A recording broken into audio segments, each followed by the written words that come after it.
Hey everybody, this is Rob with All In Together. I've been playing some Jarl games. I've got a new deck list that I feel pretty confident in, and I wanted to bring it out. I think the hero's been on the rise. We had Victor just LL this past weekend.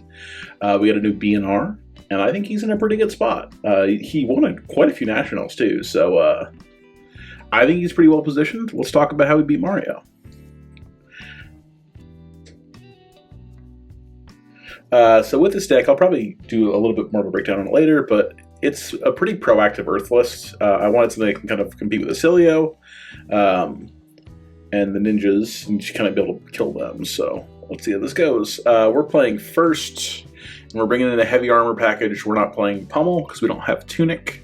At least for this matchup, we're playing just Little Hammer and a good amount of defense here. I'm playing well-grounded over the Boots of Omens Horde.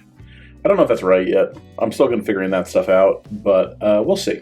I think it's something I can swap between and see what's more important.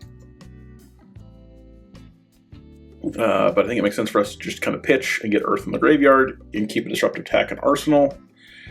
Especially, so I think we're playing Frostfang because they like to break hat, so we'll see if we can get them to break their hat early. Yeah.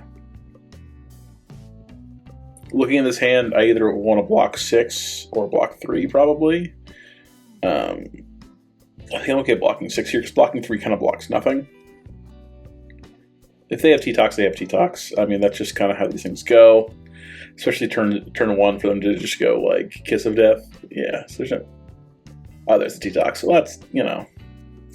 What can we do? But... And I think because they give us the Arsenal here, we block this, stay unmarked, we Frostfang, force them to give us cards.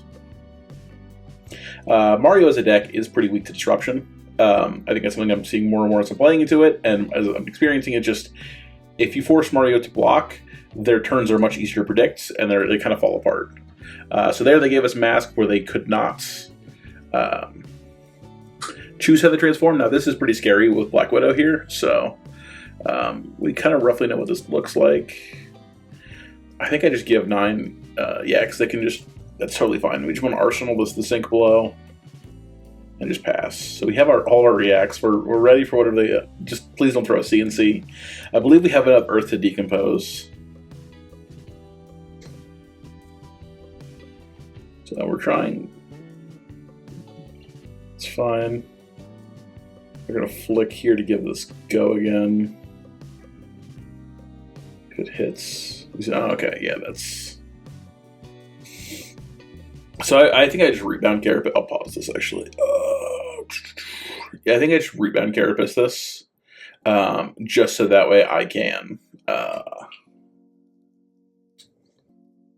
want to get hit for 1. I want to lose the mark. Maybe it makes sense for us to Sink Below and sink away one of these, or it makes sense for us to use the Arsenal. They take a Felling of ours.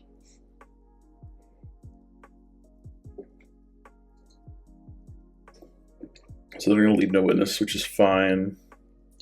We can Sink Below and sink away a card, which is fine. It's a good one to draw here, so we can just go Hammer into Fruits, Arsenal pass. Basically undoing everything they did this last turn while presenting 4. We're back to 31. They're down a dagger. So I really I kind of want to show off how good colors felt for me, because I think we could just play a 3 for 7 on. We can just block with the Autumn's Touch CNC and just throw a colors and give them a Frostbite and do some damage here. I think it's really powerful and helps us kind of fuel up all of our decomposes. So if we like block, so they up 6, they'll probably go Clave. So if we block 6, we can easily Sink Below when they try to go over. So this would force them to flick the dagger if they need to mark again.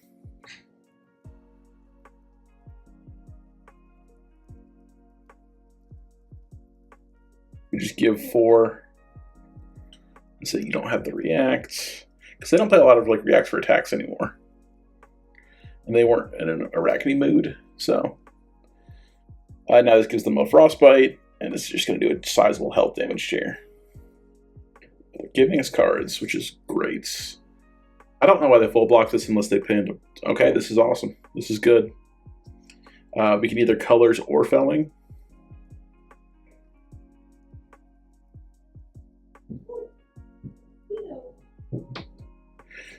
So I think actually this comes to the point. I have a lot of earth there.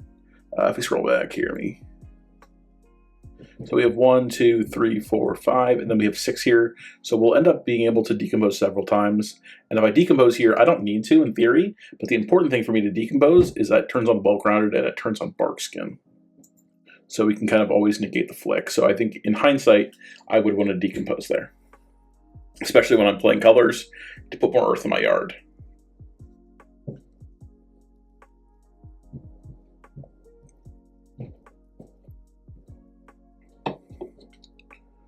So this is a hand I kind of want to block with here. It's a bummer block with Oakenhold, but we have the felling, so I think felling takes priority. So they're going to have to pitch a... Okay, so we don't get them on the full card for the Frostbite. You go up 6, I'm going to go big dagger here. Big kiss.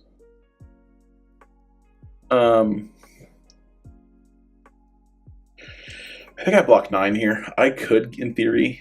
This is where I really wish I had the well-grounded to kind of stop the flick. They're able to go, yep.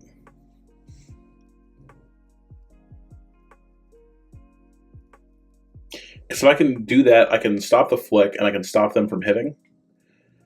I think I just... Do I block it? Yeah, it stops Codex, because like that makes sense for them to go dagger into Codex. And I don't really want to deal with that right now.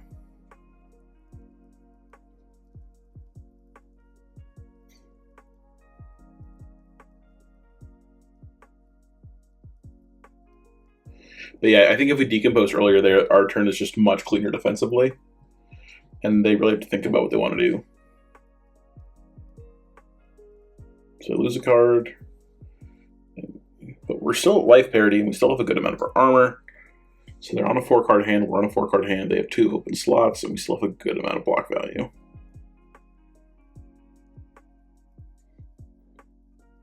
I can just Winter's Bite here and hammer. Let's see. But also just throw Mangle for 10. I don't really want to block this unless they pump it.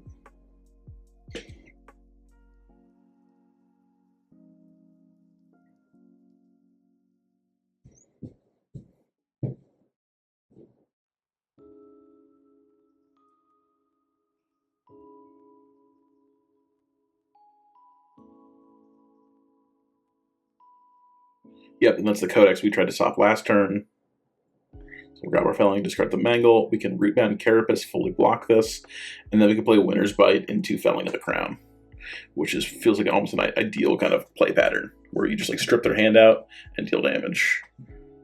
They had a really awkward hand. I'm surprised they didn't block with more. Like at least the Codex of Inertia would have been good to block with. Maybe they want to keep it. I don't know. So Winter's Bite, they should have Tunicked in response to pay for this, but maybe they're saving the Tunic for like an important Chalice return. I don't know. But if they pay for the blue here, they can break the Frostbite with the D-React, but we'll still tax the hand a bit. We still have a little bit of earth left in the graveyard for the next felling. But again, I think it's important for us to keep the earth and set up these fellings, that whenever the Codex, we can kind of punish them. So an okay hand here. I will probably try to block with Mangle and then Plowlander or Frostfang. Sure, they're going to Codex of Inertia. We got a Crumble, which sucks, but whatever.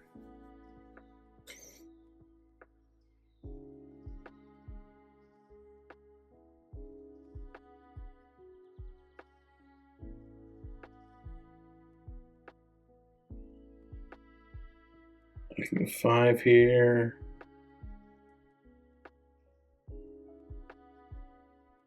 Sure. They'll flick the Clave.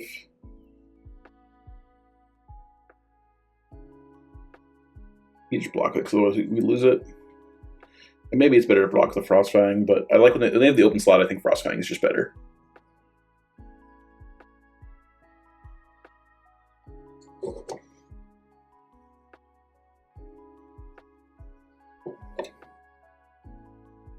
So we take 2 cards, which is sick.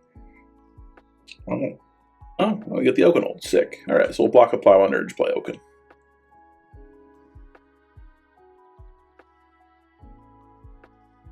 It's turn 9. Okay, so they go. I guess we grab Felling, discard Plow. This is an awful Codex. They're having to pitch a card and discard a card to play Codex. And leave no witness. I think I just give the fridge here. I just go pop boots, block 4. Don't stop a flick anymore, but like when they're at 14 and we're just gonna go Oaken into Felling next turn, seems really good. We have enough Earth.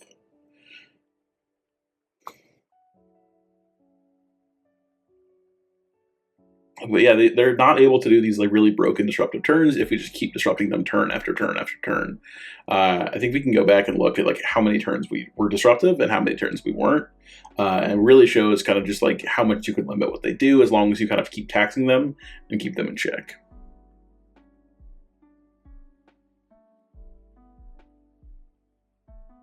So they have the D-React from Arsenal, but they don't block from hand. They could give they could give Flick Knives and Tunic to block cover this, but I don't know if that's correct. Oh, great. We got another Oakenold. And then they get to see we have another Oakenold. That's fine. So we'll go to 18. We'll Oakenold them again. Your Tunic goes to 1 next turn. They probably have to like block and then just like Arsenal the last card. Ah, well, this hand kind of we can't, yeah, we don't have our gloves anymore, so we can't do the fun thing, but we can still like, so we got Felling here, and we could just Arsenal the Terrace Under.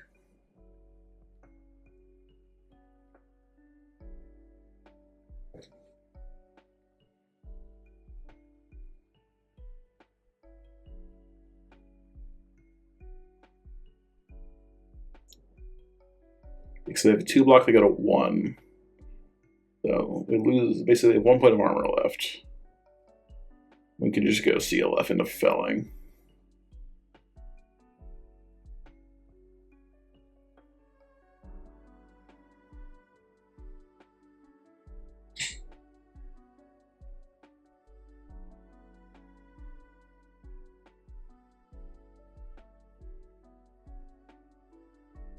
Yeah, if they got to put the sigil earlier there. But yeah, that's how we beat Mario. Let me go back real quick. Just look at their deck. See what they had. See what their turn looked like. And yeah, I think our next turn was dominated footsteps. So even if they were able to live that turn, like they should have kind of played around it a bit better, we still kind of had the game in the bag there. But if we go back, so we started off behind for sure. But our first turn was Frostfang. Our first real turn was Frostfang, which is Disruption. So we have Disruption, we block out, we pass. The next turn, I think we just kind of pass again. No, we just like swing hammer in life. But I think from this point on, we pretty much continuously disrupt the rest of the game because we go colors. Is that colors? Yeah, because we block there. And then this one I stalagmite him, yeah. Or no, I just block with armor. So we go colors. I think the next turn of the colors, yeah, we go block with rebound, and I should have decomposed here, but I got colors, and then the next turn should be Felling. And then after the Felling,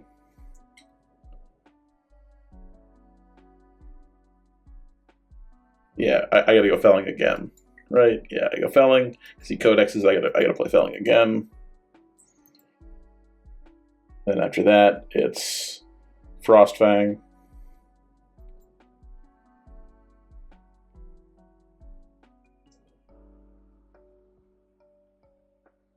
And then it's Oakenold. And then it's Oakenold. And then it's Felling of the Crown? It's the second Oaken. Yeah. It's just like we were just so disruptive and just so punishing for what they were trying to do. But thanks everybody for watching.